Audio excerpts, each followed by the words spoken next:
Welcome to another episode of Theological Pipe. News, culture, sports, politics, and everything else from a theological perspective. It's all summed up in love. What should I do? Tell me. God is good. Give it to me, give it to me, give it to me, give me peace. Give me peace. Put that in your theological pipe and smoke it. Hey, welcome to another episode of Theological Pipe. If you're watching on YouTube, hit that subscribe button, like button, comment button. If you're listening on Apple or Google or Spotify, subscribe, appreciate it. There's a great quote. One of my favorite quotes of all time is from one of my favorite authors of all time, Henry David Thoreau. And the quote may or may not have originated with him, but he's still one of my favorite authors, and people attribute this quote to him.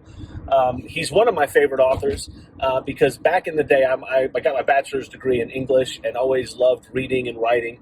And I think it was high school, might have been my first couple years in college. I wrote a paper on Henry David Thoreau, and I compared him to George Lucas and his use of the Force, because Henry David Thoreau was a transcendentalist. He was part of that movement. So always liked Henry David Thoreau, loved his book Walden, even though it's kind of long and sometimes dry. The fact that he would go out to the woods and live to get away from things has always been kind of a cool story to me. But the quote that I like from him, and I think it's a quote that probably describes my political philosophy best. I've told you in previous podcasts that, I'm a conservative on probably most things when it comes to like the Bill of Rights and the Constitution and that kind of stuff. I lean liberal when it comes to education and healthcare. So I'm all over the map, but I've always loved the quote of Thoreau's that is, that government is best which governs least. And again, he may or may not have been the one that originally said it, but it's attributed to him quite a bit. And I just love that quote because I think it's true. The smaller the government, I think the better for freedom, and I'm pro-freedom. And there are some people who might not be. There are some people who would give up freedoms to have somebody take care of them, to have the government, provide for them certain things. But the problem with that, in my opinion, is when the government does that, there's always a rule, or there's always a regulation, or there's always a catch. If you want this, you have to do or say or be like this. And if you don't, we have the power to take it away. And I think that just leads to too many things historically. If you look down through history, governments that are big, governments that are overwhelmingly overwielding in their power, and then require things of their citizens to do, you have to do certain things to get certain things. It just leads to trouble. And so I would lean more towards freedom and let me handle my business and you handle your business. And the federal government, talking the federal government here, should be small in just about every area. Are there areas that we can argue that they might need to be bigger? Sure. But as a whole, I would argue for a smaller government is better, because the smaller the government, the more freedom that you and I have to live our lives the way we want to live our lives. And we see what big government and what big politics does. It leads to cancel culture. It leads to people being ostracized for a belief that they might have in one party or the next, or in one opinion on some pick a topic, and you have an opinion on it, and you're afraid to share it because you might get fired, or you might get ostracized, or you might get outed for a certain belief. And I don't think any government or any group should have that kind of power over people. Even if you have the worst opinions in the world, let people decide what to do with it, not a federal government. And I think the federal government should be small. I think that's the way the founding fathers envisioned it. I think they wanted the states and their governments to handle what was going to go on, and the federal government was supposed to be small, and it's not. It's $20 trillion in debt, and we're getting more and more in debt as we go, because people are just counting on the government to handle everything that goes on in life, and I just don't like it. So I've always loved the quote, the government is best which governs least. And I think over the past few days, or past few weeks at least, and even over the past few years, we've seen signs that kind of drive home the point, at least for me, like, yeah, the government's getting too big. Yeah, the government is getting too important to people when they react the way they do when certain things happen. Donald Trump gets COVID, and it's a national crisis. A lot of people on the right and the left, and there was some disgusting behavior. There always is on one side when one group or one person from one side dies or gets sick. You always have the crazies and the ghouls that come out. Don't be a ghoul. I've said that the other day in my podcast. Don't be a ghoul. But there were a lot of people on Twitter, on Facebook, on social media, wishing Donald Trump harm and hoping he dies. And this, let's not listen to the idiots. But there were a lot of people on the right that were really concerned and said, oh my gosh, it might be a conspiracy. Did someone give Trump COVID? No, it's called a virus, and some people catch it and some people don't. And, I'm pretty happy, all things considered, that he seems to be doing fine. He's going back to the White House. He's out of the hospital. I know people freaked out. Oh my gosh, he might have gotten supplemental oxygen. Oh, you mean those little things they stick in people's noses when they're old and they have trouble breathing, so they give them oxygen? I get it. It's the president, but the hyperbolic reaction to his sickness on both sides was ridiculous. And for Republicans to be so upset, like, oh my gosh, if he dies, it's a conspiracy and someone's trying to kill him because he's making America great again and he's draining the swamp and all that stuff. And again, that all may be true. But if he dies, and I don't wish him to die, I didn't want Obama to die, I didn't want Bush to die, I didn't want Clinton to die. But if the president dies, the Constitution has a framework in place that lets us know what's going to happen. And so if he dies, and I hate to be cold and kind of quote Ivan Drago at this point, but if he dies, he dies. And I don't want him to die, but if he dies, I don't know the man. I agree with a lot of his policies and stuff. I don't agree with him and the way he acts, but I agree with some of his policies. But if he dies, guess what? The vice president takes over. And we're going to have election in a month, and someone else will be elected.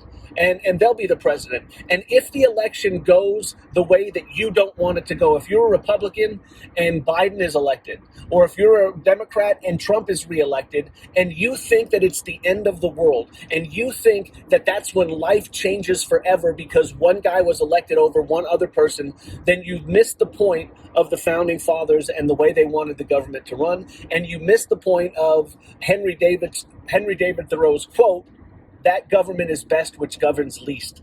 It shouldn't make a difference that, I'm not saying it doesn't make no difference, but it shouldn't make that big of a difference that it causes the freak out that it does because Donald Trump got COVID. Go back a week or so ago, Ruth Bader Ginsburg dies. Again, sad, celebrate her life. I thought there was some ghoulish behavior on the right about the way they treated it. But you know what? She's dead, and we move on. And if you really, if that one person being replaced on the court by somebody who's conservative or liberal or moderate is that big of a deal in your life, the government's too big. The government's gotten too powerful. Go back 4 years ago when Trump was reelected. I think this is probably the biggest sign to me that was like, yeah, we've got to get government under control and get it smaller and make it have less power. You've seen the meme of people or not the meme, but you've seen the videos of people crying and people whining and people in shock when Trump won. And I was in shock. I thought he had no chance. I mean, of course, everyone said he had no chance, which is another reason you don't want to believe the media and the polls now, because they're saying the same exact things they said 4 years ago. Go out and vote. But when Hillary was not elected, you had that girl laying on the floor. She had like the short hair and the fatigue jacket on, and she's looking up and she's like, no, having a visceral reaction to Hillary Clinton not being elected and Trump being elected. And again, I get it. I was in shock. But I wasn't so in shock that I went out and screamed like a banshee, like a fool, like an utter fool. And if you really think that it changed life that much, again, it's just another testament to Henry David Thoreau's quote, that government is best which governs least. I don't think either the Republicans or the Democrats want small government, which is why, again, I say I'm all over the map politically, and I would lean conservative. I try not to use Republican or Democrat because I think they're the same side of a different side of the same coin. They pretend they're for this, they pretend they're for that, but at the end, they just want money to spend and to get reelected. And I'm for smaller government. I'm conservative in a lot of areas, and I'm liberal in a few areas. But at the end of the day, I think that the federal government and I think politics plays way too big a part in our lives to our detriment. I don't think anything that politics touches or that the federal government touches, I don't think it gets better.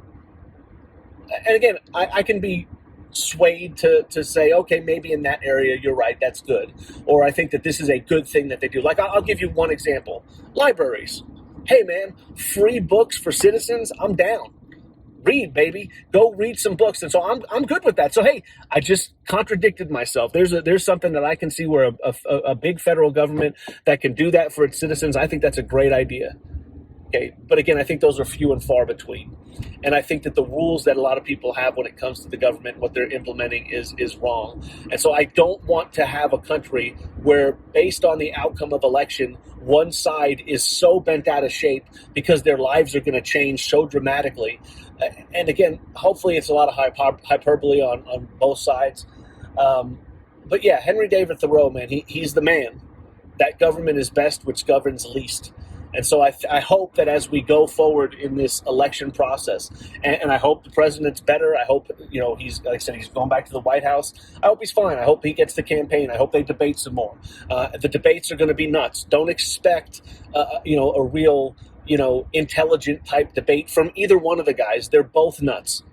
They're both, I mean, if you didn't catch the today, which they probably won't cover a lot on the news, but Biden wearing a mask, talking about, COVID, and he says the statement like, well, I was just really happy that I was able to live my life because you had a lot of black women stocking shelves at Walmart, at the grocery store. Yeah, not racist at all. What a stupid thing to say. Now imagine Trump said that, what the outcry would be. I can't believe that Trump thinks black women are the only ones stocking, grocery shelves. He thinks that's all they can do. But Biden says it and it's like, oh, it's just old Uncle Joe. And again, I don't care. Just be consistent. If you're going to criticize Trump for saying things, and again, if you didn't catch it, he denounced white supremacy again. He's done it multiple times. There's a really cool video you can go watch. 2016, Chris Wallace asked Trump the same exact question. And he denounced racism and white supremacy and all that stuff. And then he asked it again in 2020, and Trump says, sure, I'll do it. I've done it before. So again, I hate the way they play games. I hate that politics has gotten so big and so it permeated everything in society, and it ruins everything that it touches, in my opinion. And I hope we can get back to kind of like a little Henry David Thoreau transcendentalism where we value freedom. Personal freedom and personal responsibility and smaller federal government. And if you want a big government, let your state government be big. Let your local government be big. And that's where politics should be. It should be more local, not federal, because that's what the founding fathers had in mind. And they were actually pretty smart when they designed the system. So I'll just leave it at that. That's my spiel for today. That government is best, which governs least. And, let's try to work towards that and work towards freedom and work towards love and harmony and peace and respecting each other, even if we have differences, and recognizing that, if one guy wins or one girl wins or one side wins or one side loses, that life is pretty much going to go on the same. The sun's going to rise after the election, just the way it rose today and the way it's risen for the past, billions of years. So put that in your theological pipe and smoke it and be nice. Well,